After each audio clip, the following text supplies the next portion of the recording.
Bonjour lecteurs de notre chaîne YouTube et aux membres du forum de rcma.com.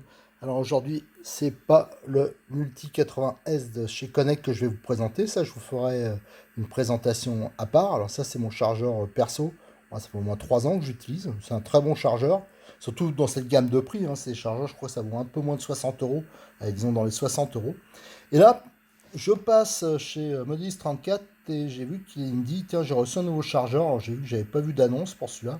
C'est le Multi 100 Plus de chez Connect toujours. Et lui m'a suggéré qu'il allait remplacer le Multi 80, voilà, qui date, qui est assez ancien, mais qui est un très bon chargeur.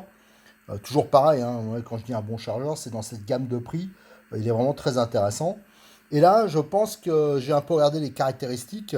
Ce qui change, c'est qu'il est un peu plus puissant. Là, c'est un 100 watts, là, c'est un 80 watts. Et alors, peut-être que les derniers modèles de Multi 80, ils avaient le programme, mais on peut voir qu'il y a maintenant les dernières générations de batteries LiPo. Donc, c'est pour ceux qui font un peu de compétition, qui utilisent du matériel un peu haut de gamme, c'est vraiment intéressant. Alors on va pouvoir comparer un peu les deux, je vais voir si c'est le même genre de programme. Donc c'est des chargeurs normalement qui sont assez faciles à utiliser. Avec là on peut voir qu'il y a pareil un écran, 4 boutons. Et là sensiblement j'ai l'impression que c'est la même chose.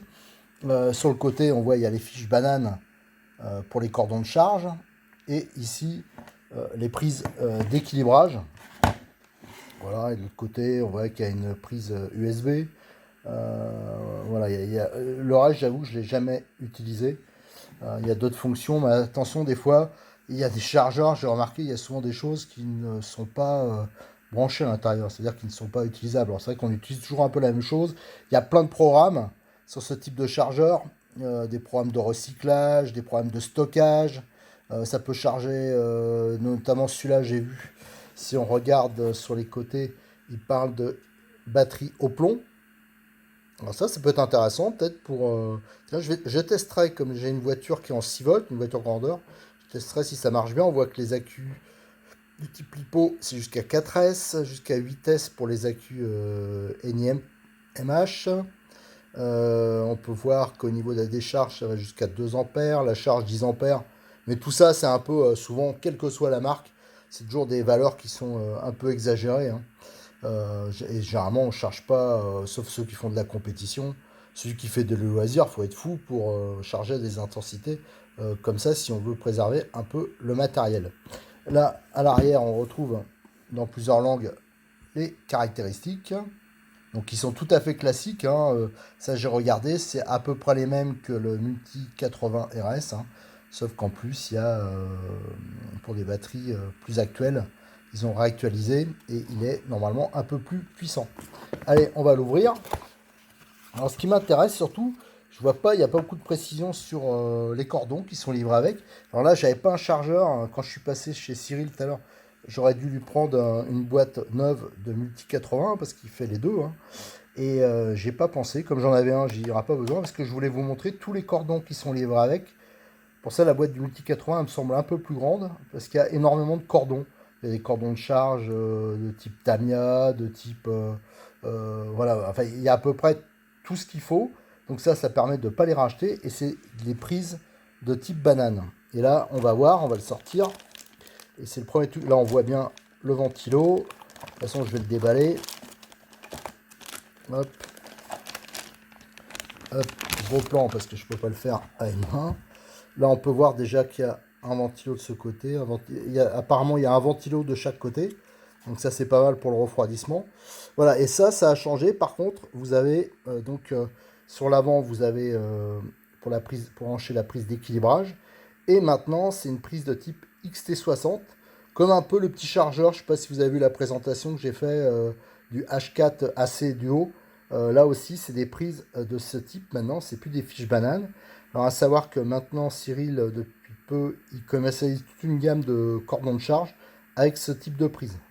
Donc ça, bon, j'avoue que j'aurais bien aimé qu'il continue à faire avec des prises banane, parce que moi c'était standard, mais maintenant quasiment toutes les marques font avec ce type de cordon. Voilà, et bien sûr derrière on trouve pour brancher le cordon 220 volts. Apparemment il n'y a pas d'interrupteur. Voilà, c'est comme ça. Au fond, on trouve bien sûr le manuel d'utilisation. Alors pour ceux que ça intéresse, je vais le scanner, je le mettrai sur RC Mag, mais je crois que normalement sur le site e-model, généralement ils mettent tous ces documents. Vous voyez, c'est en plusieurs langues. Et vers le milieu, ça doit être en français. Donc là, il y a toutes les explications. Alors, moi, je vous conseille avant de l'utiliser de bien le lire. Alors moi, je dis ça, mais voilà. Là, on l'a en français. Voilà. Il y a vraiment énormément de choses qu'on peut faire avec ça. Vous voyez, ça, c'est tous les modes. Alors moi, j'avoue que j'utilise toujours les modes un peu basiques.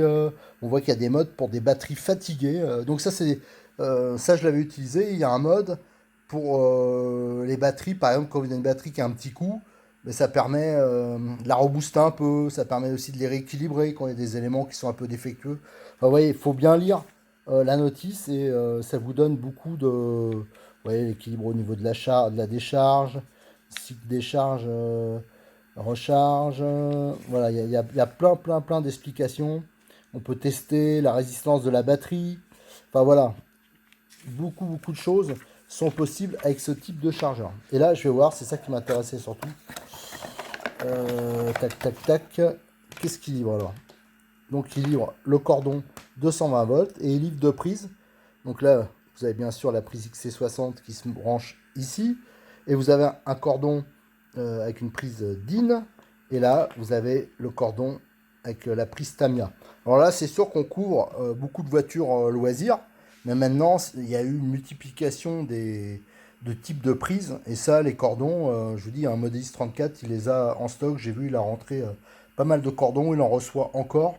Donc ça permet d'adapter au type de prise qu'on utilise. Alors moi, par exemple, j'ai des voitures où c'est pas les mêmes prises. Alors j'utilise des adaptateurs. Alors bon, c'est toujours un peu gênant qu'il n'y ait pas eu de normalisation. Autrement, le chargeur, si on le met à côté de, je suppose, son prédécesseur, hein. Alors ça, je suis curieux de voir s'ils vont continuer à commercialiser les deux. À savoir qu'ils sont au même prix. Alors ça, c'est assez intéressant parce que celui qui veut le dernier modèle, bah, ça sera exactement le même prix. Je crois que c'est 60 euros. J'ai cru voir si il les vend 59 euros ou 60 euros. Voilà. Donc vous pouvez avoir actuellement le Multi 100 au même prix que le Multi 80 RS.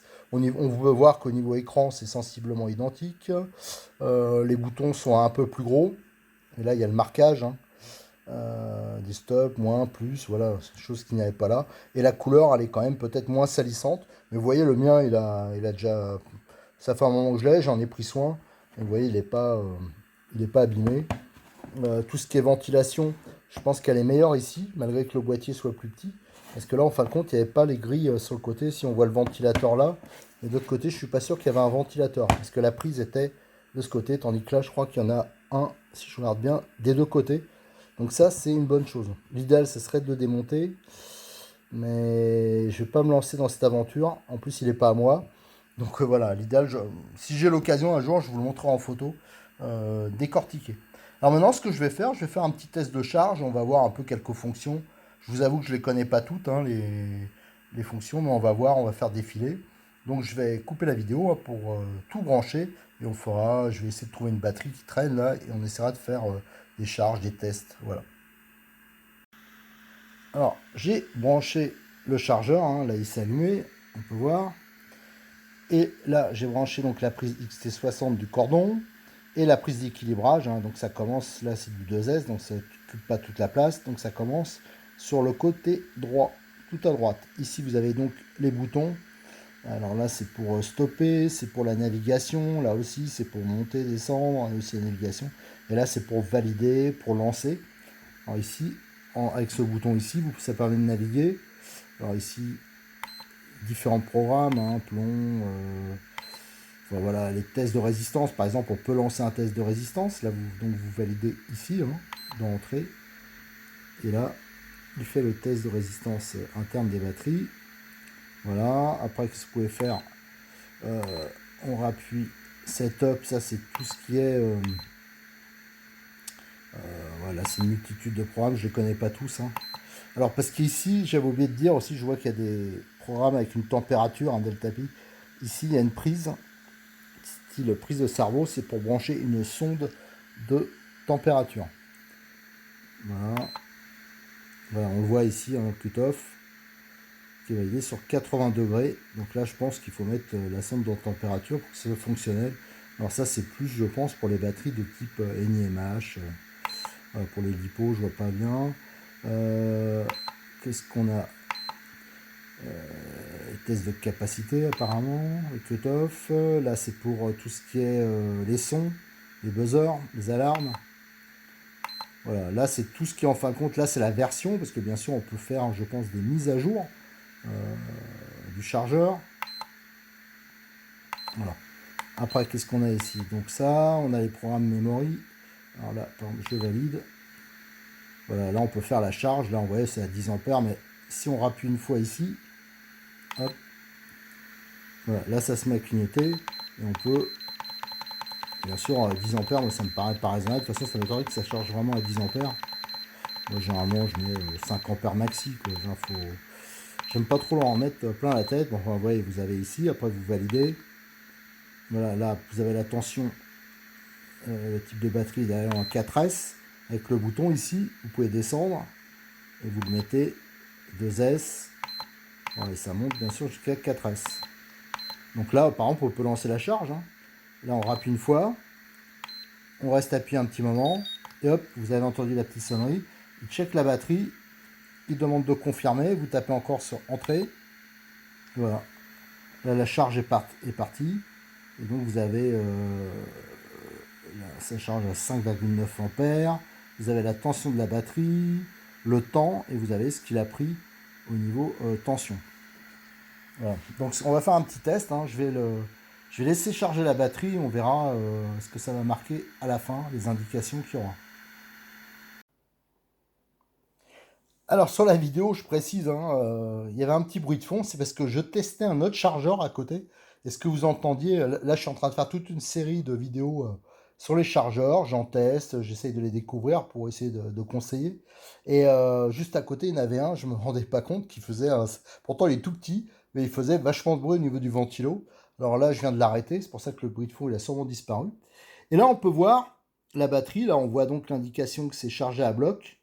Ça a chargé que 6 minutes 34, ça a pris que 172, parce qu'en fin de compte, la batterie était pleine. Voilà. Donc, j'avais pas fait gaffe que la batterie, comme j'en charge pas mal actuellement pour les tests, là, j'avais pris une batterie pleine. Alors, ce qu'on va faire, on va voir au niveau de l'équilibrage ce que ça donne. Alors là, il suffit d'appuyer ici et on a, là, comme c'est un élément, c'est une batterie 2S, on voit 420, 420. Voilà, donc apparemment, l'équilibrage est parfait sur le chargeur. Donc ça fait, avec le chargeur, vous pouvez aussi contrôler l'équilibrage. Alors ce que je vais faire, je vais débrancher et je vais le faire avec mon petit testeur pour voir si on retrouve les mêmes valeurs. Alors, je l'ai branché sur l'indispensable testeur qu'on fait de l'électrique, hein. Je rappelle, c'est indispensable ce petit appareil, parce que ça évite bien des erreurs. Ça évite par exemple de remonter une batterie qui est déchargée sur la voiture. Alors, je rappelle, si votre lipo il descend trop bas, vous allez l'abîmer, la batterie. Alors, ça, c'est surtout valable sur les voitures, par exemple, qui utilisent des moteurs à charbon, hein. Donc, avec des variateurs de ce type, il n'y a souvent pas de coupure. Et donc, on peut détruire les batteries. Donc voilà, ça c'est indispensable, ça permet de contrôler, de ne pas aller trop loin, et de voir aussi l'état de la batterie. Alors on voit que ça a chargé à 97%.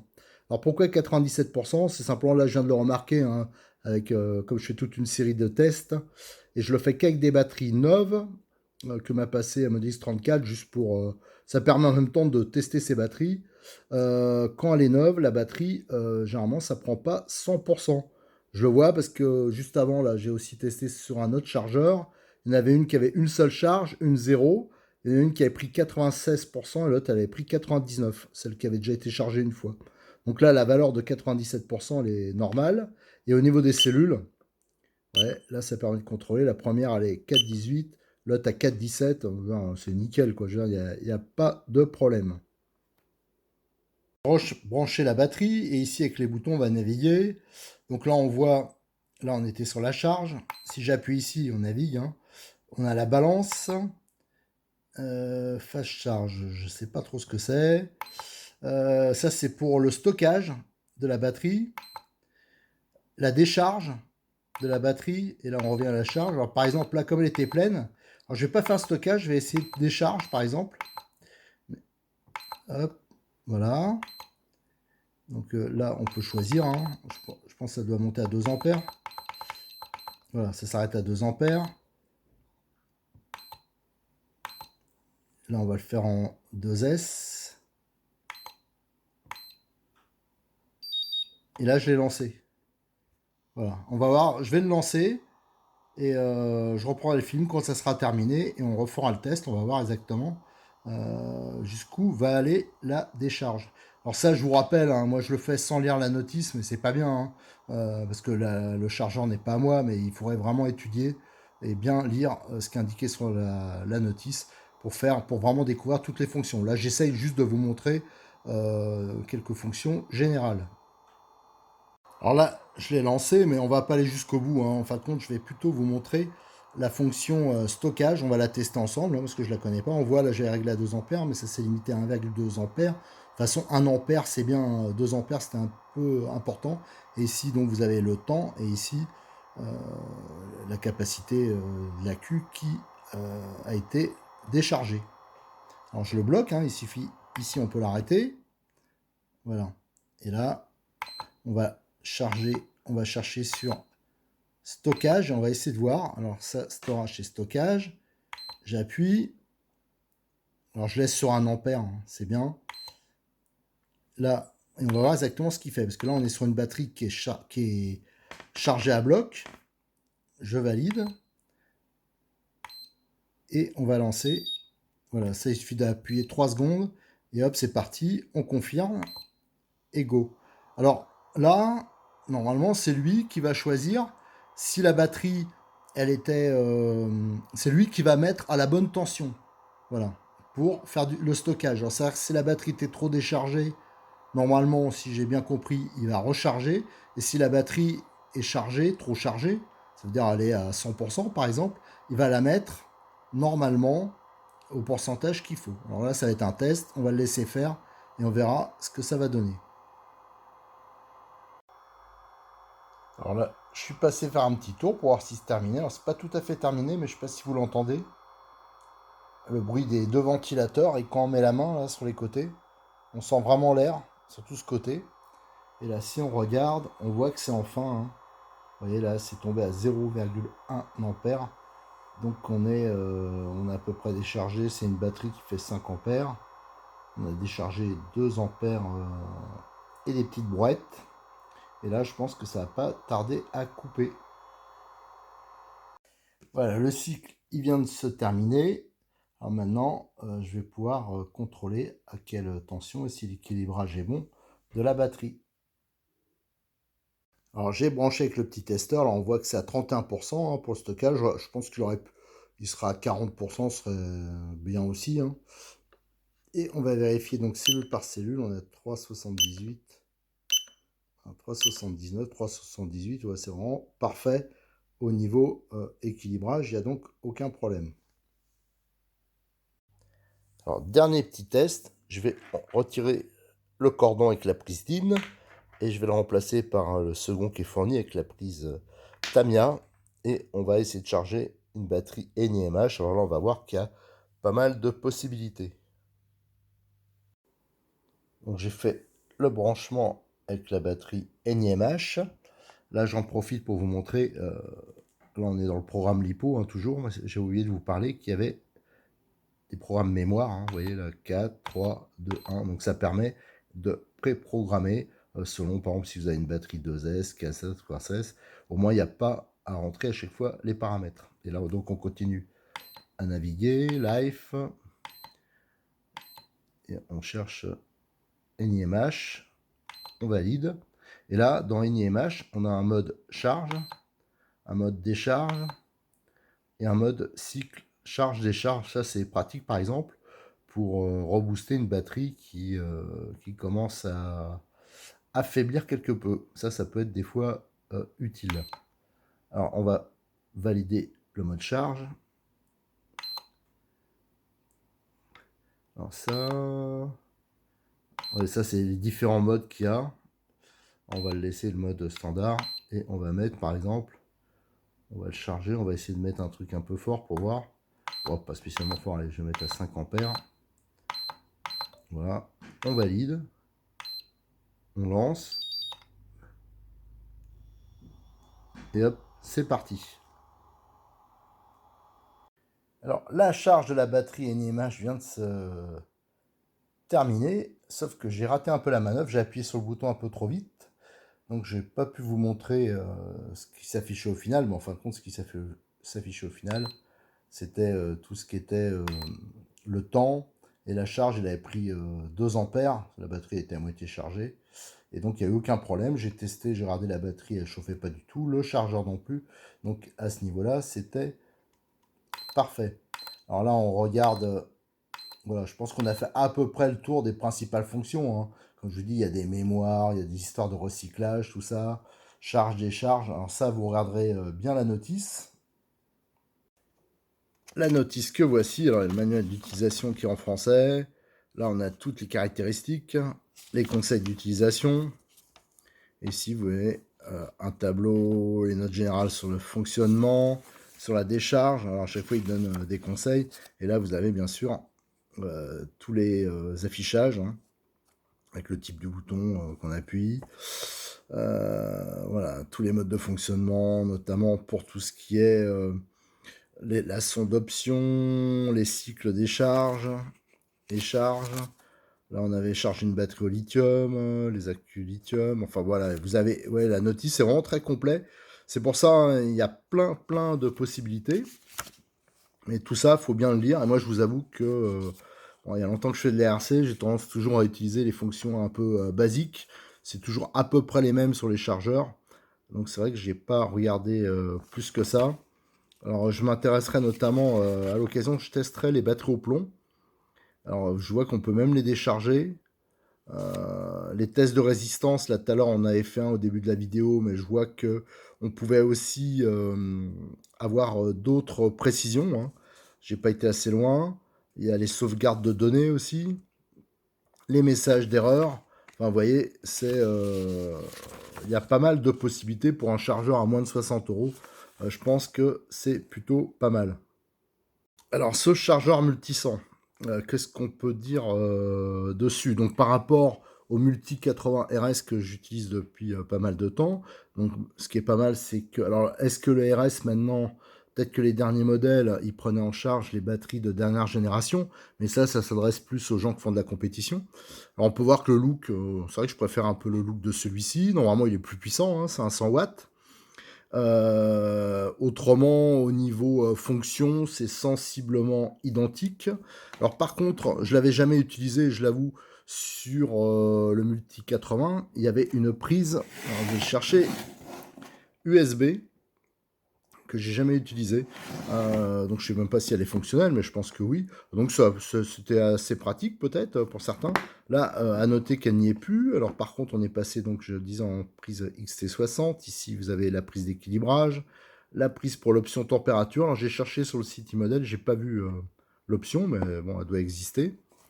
Voilà, toutes les petites choses qu'on peut voir. Autrement, je l'aurais bien démonté, mais je pense que les vis, elles sont en dessous et je veux pas l'abîmer, je veux pas enlever les petits caoutchoucs. Alors sur le mien, le Multi 80, je regarde, j'avais pas les petits caoutchoucs. Alors soit ils sont partis, soit ils y étaient pas, mais là ça permet d'avoir une bonne adhérence sur la table.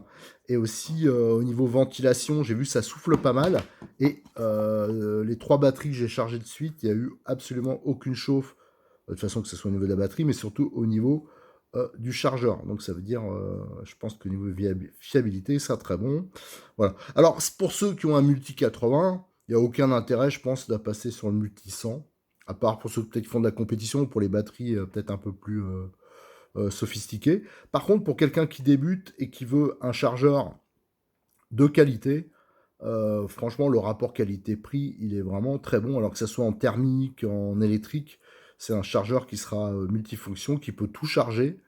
Et je pense que c'est quand même un chargeur qui est appelé à avoir un bel avenir, hein. De toute façon, le Multi 80, c'est énormément vendu, hein. C'est un chargeur qu'on voit beaucoup, qui a eu beaucoup de succès. Alors, le Multi 100, ça devrait être pareil. Voilà, donc je rappelle, je remercie encore Modis34 hein, qui m'a passé le chargeur pour faire la présentation, qui m'a permis de faire ce test, hein. Sans lui, j'aurais pas pu le faire. Et aussi, pour vous donner les infos, hein, je rappelle qu'il a reçu récemment, je l'ai vu encore tout à l'heure sur son site, il a reçu toute la gamme de câbles de charge qui correspondent aux prises XT60. Allez, je vous remercie et à bientôt pour de nouveaux tests sur notre chaîne YouTube et sur le forum de rcmac.com où vous retrouverez la notice en détail et aussi toutes les photos du chargeur. Merci, à bientôt.